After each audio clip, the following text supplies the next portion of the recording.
I'm Francesca Maxime. And I'm Matt McClure, and this is Currents. One God, but two faiths, and a lot of differences. Christianity and Islam are both evangelical faiths, and by that I mean both of them seek to make converts. What you need to know about the Pope's trip to the United Kingdom. The main point of the trip is the beatification of Cardinal Newman, who probably was the most outstanding theologian of the 19th century. And we'll meet some future leaders as they begin their path to lay ministry. I saw the listing today of articles we have to read. It's about 6 articles each week, and it's intense. It's a lot of work, but I'm down.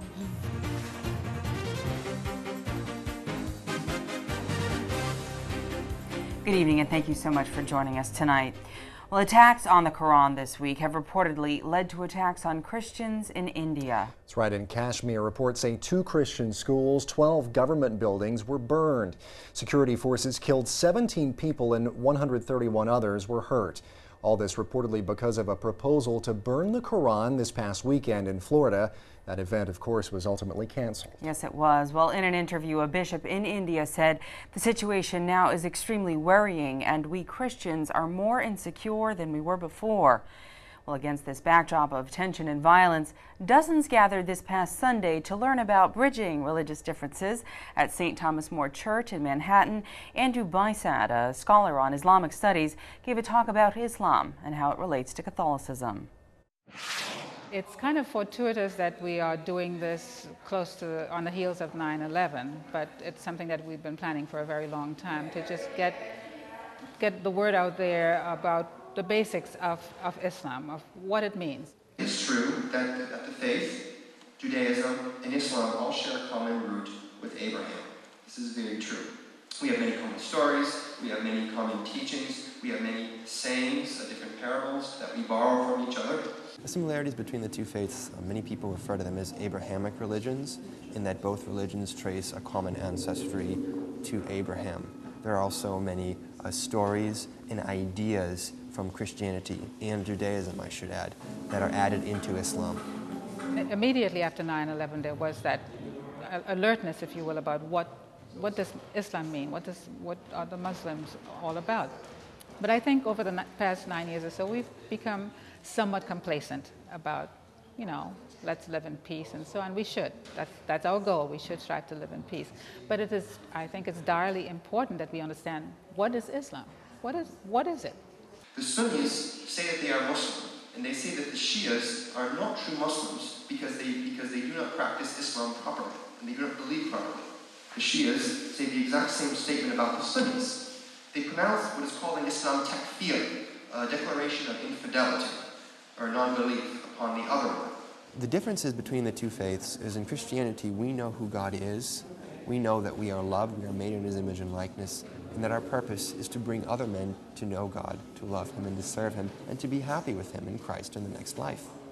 With Islam, the case is much more obedience to Allah and to bring people to that obedience. This can come through legitimate conversion, I genuinely believe in Islam and I want to be a part of this religion, or it can come through coercive means, such as a non-Muslim living in a Muslim society who is prevented from holding certain job positions, from engaging in certain activities, lest he convert to Islam. I came in hopes that a scholar like this could show us the way to reconciliation.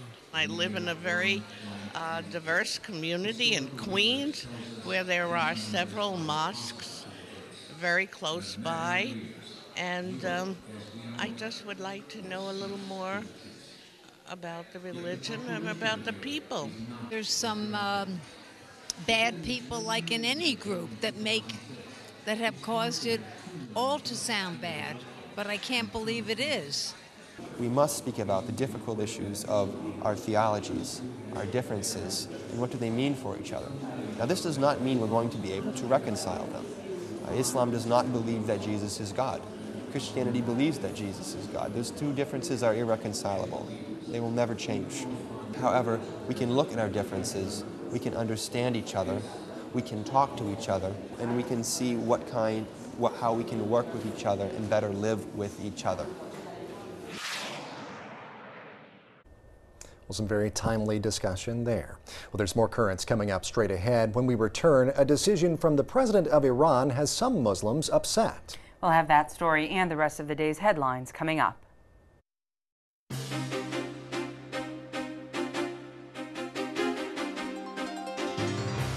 Welcome back to Currents. I'm Matt McClure. And I'm Francesca Maxime. Coming up just a bit later, it's a new beginning for future lay ministers in the Brooklyn Diocese. We'll explain. But first, let's turn to the day's headlines. An American hiker behind bars in Iran for over a year is free on $500,000 bail. Sierra Short and two fellow hikers were arrested in July of 2009. Iran's government says they crossed an unmarked border while hiking in Iraq, and Iran also accuses them of being spies. Iranian President Mahmoud Ahmadinejad said last week he wanted to free Short as a sign of Islamic compassion at the end of the holy month of Ramadan. That decision did not sit well with some more conservative Muslims in the country, but the courts then stepped in and imposed the bail. Short's fiancé, Shane Bauer, and a fellow hiker, Josh Fatal, are still being detained. An Iranian news agency says a judge decided to release Short on bail for medical reasons. Well, the Senate in France today passed a law banning burqas. Those are the face-covering veils worn by some Muslim women. They ban those from being worn in public. CNN's Jim Bitterman has the latest from Paris. The French Senate tonight voted overwhelmingly to approve the so-called burqa ban. Basically, it's a ban on any face-covering veil. 246 to 1, with about 100 senators not voting at all. Those from the left side of the aisle primarily, who decided they just didn't want to go on record on this law. In fact, the law provides for a 150-euro fine against women who are caught wearing the veil, and perhaps a civics lesson. But the real intention of this law is seen by the other fine that's involved here, and that is if someone forces a woman to wear a veil, he or she is liable for a 30,000-euro fine and perhaps a 1-year prison sentence. This is the last step in this burqa ban law, as it's being called here. There's just one more thing that might happen, and that is that someone might challenge this in the Constitutional Court. If they did that, the court has 1 month to make a ruling on whether or not this law is constitutional. If they rule that it is, in fact, it will go into effect in spring of 2011. French President Nicolas Sarkozy has been a vocal supporter of the burqa ban. Well, this is not a story that's been making the daily headlines lately, but the people of Pakistan are still suffering because of heavy rain and flooding, and a Catholic aid group is calling on the church faithful to help the victims. In a statement released Monday, Caritas International said flooding has caused damage and displacement in a fifth of the country and left 21 million people affected. The group says over 300,000 homes have been destroyed. 50,000 acres of agricultural land is underwater in the Sindh region alone. Floodwaters began rising there after the initial flooding to the north. Now, Caritas says its workers will be providing food, shelter, clean water, medical care, and other resources to the victims. For more information on how you can help, just visit our website at currentsny.net and search for Pakistan. When Pope Benedict heads to the UK this week, he'll have sports on his mind as well. No, he's not following the baseball pennant race, but the pontiff will be launching a sports foundation in honor of his predecessor. Organizers say the John Paul II Foundation for Sport will focus on bringing young athletes some Catholic-based education on virtues and fitness and leadership. Benedict is scheduled to kick off the foundation during a TV address to students. Well, it took 3 years and $11.5 million, but the restoration work at the Vatican Library is now complete. The Holy See announced yesterday it would open the library to scholars September 20th. And as we're about to hear from Rome Reports, the Pope will pay a visit toward the end of the year. What you are seeing in Benedict XVI's words is a place of science, culture, and humanism, without distinction of race, culture, or religion.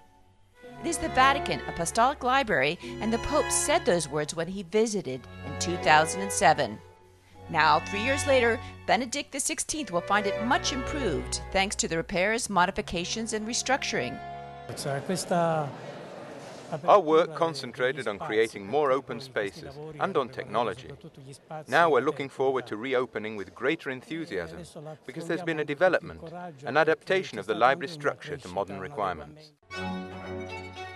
Required changes have been made, such as moving from the old card index to the digitalization of each of the 1,600,000 volumes and more than 150,000 manuscripts. This is a way to optimize the time of the more than 20,000 scholars from 60 countries who use this unique library every year. But not everything is ready.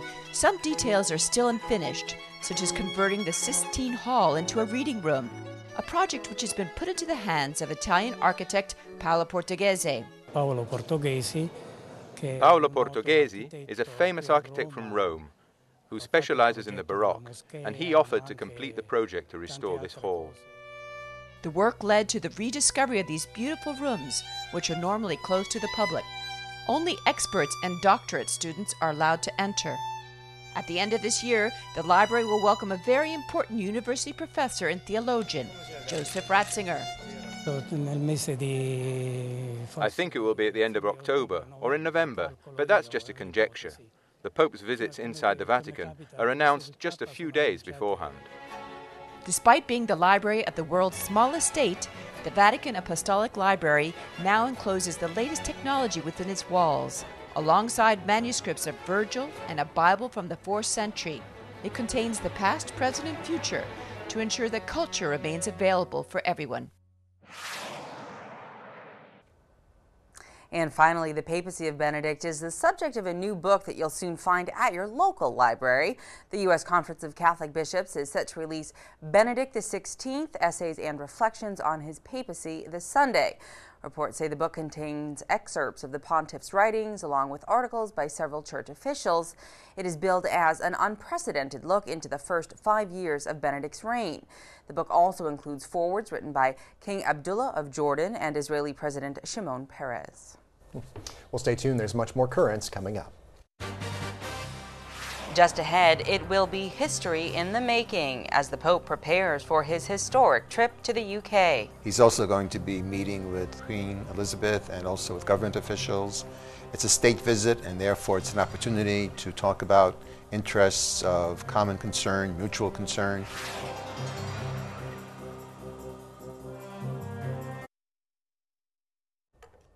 Welcome back. Well, in 2 days, Pope Benedict will begin what many are calling the most important trip of his papacy, a 4-day visit to the United Kingdom. It's the first time a pope has visited there as a guest of the Queen, making this a state visit and not a pastoral one. This is true, and we'll be having complete coverage of the trip beginning Thursday night right here on the net. And to get a sense of what we can expect, I recently spoke with a priest who will be contributing to our coverage, Monsignor John Strzynkoski. Monsignor, thank you so much for joining us on Currents today. We really appreciate it. The Pope is going to the UK for this visit. I know that we covered his trip to Malta recently. What does this particular trip entail, and what makes it so significant? Well, I think the main point of the trip is the beatification of Cardinal Newman, who probably was the most outstanding theologian of the 19th century and continues to have an impact on the church today. So I think that's the primary goal of this trip. However, he's also going to be meeting with Queen Elizabeth and also with government officials. It's a state visit, and therefore it's an opportunity to talk about interests of common concern, mutual concern. Then also he'll be meeting with Archbishop Rowan Williams, the Archbishop of Canterbury, the primate of the Anglican Church. That's a significant ecumenical moment. He'll be meeting with interreligious leaders, leaders of other faiths. So there's a lot that's going to be happening in those 4 brief days. So it's a very important trip. Right, an action-packed, jam-packed trip. I was looking at his itinerary with the Pope Mobile and where he'll be traveling, and it noted that he would be with Archbishop Rowan and praying at a very significant spot along the way together. Let's talk a little bit about how this trip is going to be received in terms of the state visit part. Well, I think, again, it's important to remember that the Holy See has diplomatic relations with a number of countries around the world, and of course the UK is one of them. And there are so many issues, for example, interfaith issues that are of concern to governments as well as the Holy See. And so that's going to be, I'm sure, an issue that will be discussed. What can we look for specifically in terms of meetings or visits, do you think, or any particular signals that we might be able to read in some of the things that he'll be doing? Well, I think there's going to be an expression of the importance of continuing the dialogue. There certainly are many obstacles. There are political obstacles in terms of working together on some issues. There are religious obstacles sometimes in dealing with other religions. But I think the Pope is going to be emphasizing the importance of continuing the dialogue. The conversation shouldn't stop. Well, we know that there has been an ongoing dialogue, and sometimes there's been a little bit of a discordant part of that dialogue when it comes to, for example, the BBC. I know that we have done stories on some polls that perhaps people in the UK say that they don't believe, the majority, maybe 77% or so, don't believe that the taxpayers should fund the papal trip. What do you think that this mood, if you will, in the country, if it exists at all, which I'm not sure that it does, impacts or has any influence on his papal visit? Well, one of the interesting things is that even though maybe the polls before a trip seem to be somewhat less positive, once the Pope arrives in a country, there's great enthusiasm. He certainly comes across as a warm and humble and intelligent leader, and therefore I think he wins people over. So I think it'll be interesting to see the polls after the trip, and not just count on the ones before the trip. Sure, sure. Well, the beatification of Cardinal John Henry Newman, of course, is sort of the highlight. Is that the main, is there a significance to this trip or to that teaches us something beyond perhaps just this visit? Well, the Pope generally has not done beatifications. He'll only do canonizations. But in this case, he's made an exception because, again, Cardinal Newman was an exceptional man, a great thinker and a great leader for the Church in his time. So I think the Pope wants to emphasize the importance of seeing a man of faith who had such an influence on the Church and on society as well. I think the Pope wants to hold him up as someone who can lead us in our current situation, someone who can overcome some of the tensions between a secularistic mentality and a religious mentality. All right, well, Monsignor, that is just about all the time that we have for right now, but I know that you'll be joining us for all of our complete coverage of the papal visit to the UK. So I'm looking forward to it. We do too. Thanks so much. Thank you. He will be sitting alongside us with our coverage of the papal visit, as I just mentioned. And, you know, it's going to be an interesting trip because, like he said, you know, he doesn't usually do the beatifications. The Pope doesn't. And in this case, he is actually electing to do that. Right, right. And we were talking about off camera just a moment ago, so a very interesting thing where the feast day for Cardinal Newman will be on, I believe it's the 9th of October, I believe but it's when it was the day that he converted from Anglicanism to Catholicism, and not the day of his death, which is something that which usually happens. It's usually the day of death. So that's also something that's going to be interesting, and the first time that a Pope has been to the UK on a state visit. So, you know, it's a very, very big event, and we'll have the coverage about it. Of course, we'll have a lot more about it on tomorrow's show as well. You can get a preview of our upcoming programming on the NET website. Just visit netny.net/PopeUK. And stay with us. We'll be right back. When we return, as elementary and high schoolers kick off classes, we'll meet some other students who are taking some big steps of their own.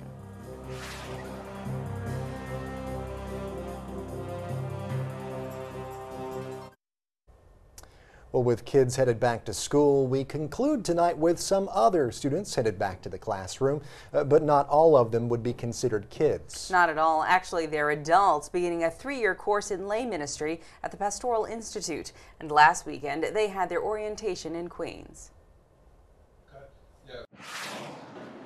You are about to begin a very exciting journey, one that will lead you to greater understanding of your faith and deeper knowledge and love of the Lord Jesus. The men and women who are gathered here this morning for orientation for the lay ministry program have been selected by their parish leadership. They are already involved in their parishes. Someone notices them and says, well, you know, this is a person who could really help us as we look toward the future of not just the parish, but the church, the Catholic Church as well. Right now, there's no doubt that we have fewer priests in the parish. We probably will have in the future, 5 years from now, maybe earlier, 1 priest in every parish. So then one person cannot serve the entire community. I started with the Pastoral Institute as a student. The lay ministry program has really evolved since the time that I was there as a participant. Now we have a Spanish track in our 3-year lay ministry program. I think that lay people, especially the younger generation, really needs to step it up, because right now we're in times of urgency where people just don't know, who God is or what He's really about. They might hear of Him, but they don't really know who He is. Unitatis Redintegratio. This is one of the documents you'll be reading later on. Even though I've gone through Catholic education, I went all through elementary school and then all through Catholic high school, and I've always been involved in the church, is that there are probably so many things that I don't know, and I don't even know that I don't know them. I saw the listing today of articles we have to read. It's about 6 articles each week, and it's intense. But I guess I'm just gonna have to make a focus of taking a day out just to study, to read the articles. It's a lot of work, but I'm down.